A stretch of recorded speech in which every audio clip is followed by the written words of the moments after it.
Assalamualaikum, saya Intan Milatul Syafiqah. Saya dari Fakulti Pendidikan Sains dan Sosial. Saya ingin membentangkan tentang dalam subjek pengajian Malaysia 2 tentang perayaan di Malaysia. Pengenalan. Malaysia adalah sebuah negara yang beraneka bahasa, agama, budaya dan berbilang kaum seperti Melayu, Cina, India dan sebagainya. Masyarakat di Malaysia hidup bersama dengan aman dan damai. Pelbagai kaum mempunyai pelbagai jenis perayaan utama di Malaysia seperti Hari Raya Aidilfitri, Tahun Baru Cina, Deepavali dan sebagainya. Perayaan adalah suatu aktiviti yang disambut oleh sesebuah masyarakat secara besar-besaran. Perayaan sangat penting untuk Malaysia kerana ia dapat mengeratkan hubungan antara satu sama lain. Contohnya, masyarakat akan menyambut perayaan dan menghormati kaum lain. Ini dapat menunjukkan masyarakat hidup tanpa mengira warna kulit, melahirkan perpaduan antara semua kaum dan memupuk kesepaduan sosial di Malaysia. Objektif kajian. Setelah mengkaji latar belakang tentang perayaan berada di Malaysia, kita dapat menyimpulkan bahawa matlamat utama perayaan adalah memupuk semangat kesepaduan yang mendalam dalam setiap rakyat.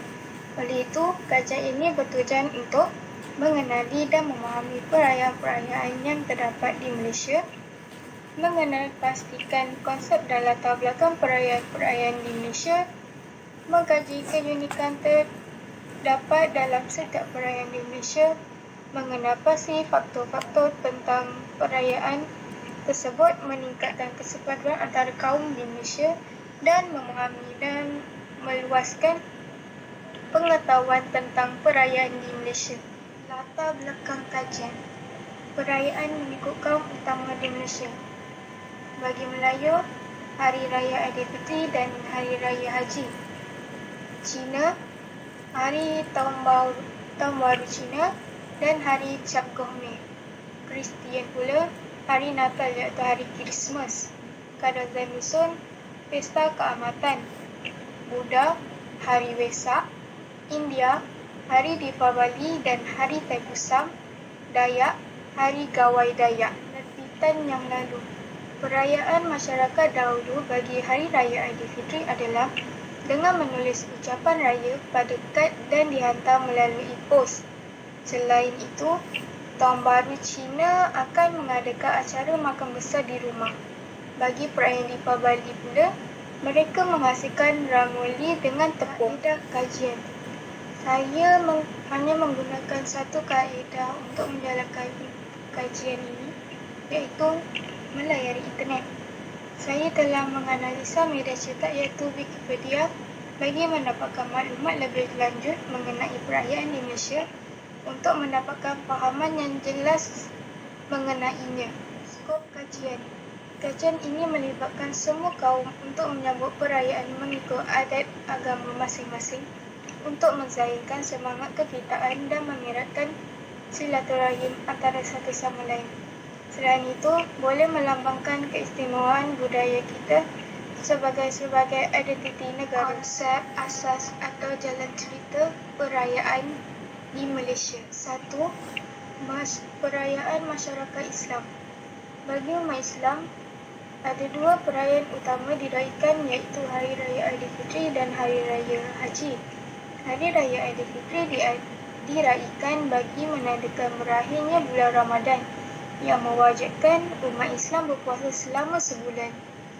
Hari Raya Haji mula disambut pada hari ke-10 bulan Zulhijjah iaitu bulan Islam, ketika umat Islam yang mengerjakan haji di Mekah berada di peringkat akhir ibadah mereka. Bersempena dengan perayaan ini, umat Islam yang berkemampuan digalakkan untuk melakukan ibadah kurban, dan disebabkan itu juga perayaan ini turut dikenali sebagai Hari Raya Kurban. Selain daripada dua perayaan utama itu, umat Islam juga menyambut Ma'al Hijrah iaitu awal Muharram yang merupakan sambutan Tahun Baru Islam, Maulidur Rasul bagi memperingati kelahiran Nabi Muhammad SAW, dan Nuzul Quran bagi memperingati hari turunnya Al-Quran dalam kalangan umat Islam. 2. Perayaan masyarakat Cina. Masyarakat Malaysia berketurunan Cina merayakan Tahun Baru Cina pada hari pertama dalam kalender Cina, iaitu pada Januari atau Februari setiap tahun. Perayaan bermula dengan seluruh ahli keluarga berkumpul untuk makan malam bersama-sama.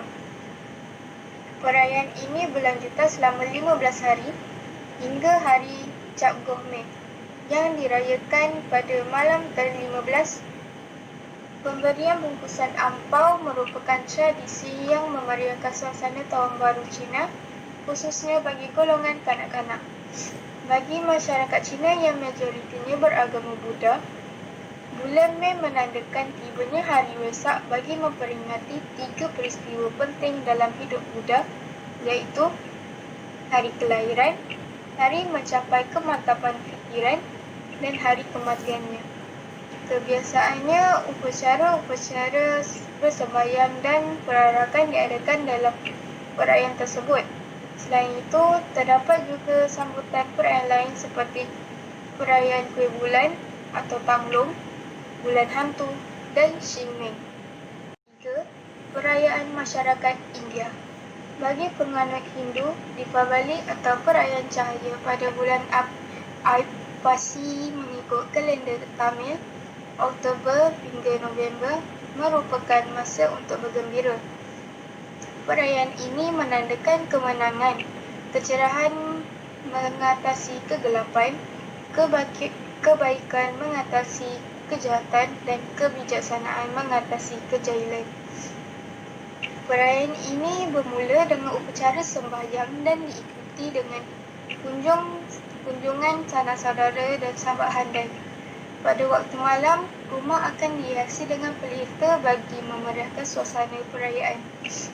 Bagi penganut agama Hindu juga merayakan Hari Thaipusam pada bulan Januari sebagai tanda penghormatan kepada Dewa Muruga. Dalam perayaan tersebut, batu kaf yang terletak di Selangor akan menjadi tumpuan penganut Hindu untuk membawa persembahan di atas kavadi untuk dipersembahkan kepada dewa tersebut. Selain itu, mereka turut menyambut perayaan Pongal, Tahun Baru Hindu, Navaratri, dan Kartigai. 4. Perayaan-perayaan lain. Pada 25 Disember setiap tahun, orang-orang Kristian akan merayakan Hari Krismas yang menandakan kelahiran Yesus dengan bersembahyang di gereja-gereja dan menziarahi sanak saudara dan rakan taulan. 5. Sabah. Pada bulan Mei setiap tahun, orang Kadazan menyambut pesta menuai, iaitu Tadur Keamatan, yang merupakan satu acara penting untuk golongan petani mereka. Manakala tamu besar atau pasar tahunan merupakan satu pesta yang menganjurkan acara-acara sukan tradisional Sarawak. Bagi suku kaum di Sarawak seperti Iban, Bidayu, dan orang Ulu, akan menyambut perayaan Hari Gawai disambut pada 1 Jun setiap tahun bagi menzahirkan tanda kesyukuran setelah selesai menuai. Selain itu, rakyat Malaysia juga merayakan sambutan Hari Pekerja. Pembahagian tugas. Semua tugas dalam proposal ini saya yang buat seperti mencari maklumat dan membuat peralatan rakaman. Saya hanya menggunakan laptop dan telefon bimbit sahaja. Penutup, akhirnya saya dapat menyiapkan tugas ini dalam tempoh masa yang diberikan. Ketika saya menyiapkan proposal ini, banyak pengetahuan dan nilai yang telah saya perolehi. Semua perayaan di Malaysia mempunyai daya tarikannya yang tersendiri. Terdapat beberapa keunikan perayaan di Malaysia seperti setiap perayaan disambut oleh semua masyarakat tanpa mengira budaya dan agama. Tradisi pulang ke kampung pada hari perayaan bagi semua masyarakat Malaysia untuk menyambut perayaan dengan keluarga masing-masing. Kepelbagaian juadah tradisional pada pagi perayaan, dan amalan kunjung-mengunjung untuk mengeratkan silaturahim antara satu sama lain. Rakyat kita hidup dengan mengamalkan budaya kekitaan atau semangat kekitaan. Apabila tiba musim perayaan, rakyat pasti akan menyambutnya, tidak kira perayaan apa sekalipun, kerana semangat perpaduan itu wujud dalam kalangan masyarakat.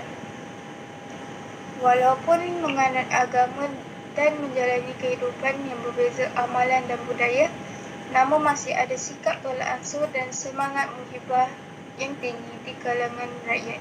Rujukan, saya melalui internet dengan mengunjungi website yang tertarik. Itu saja tentang perayaan di Malaysia.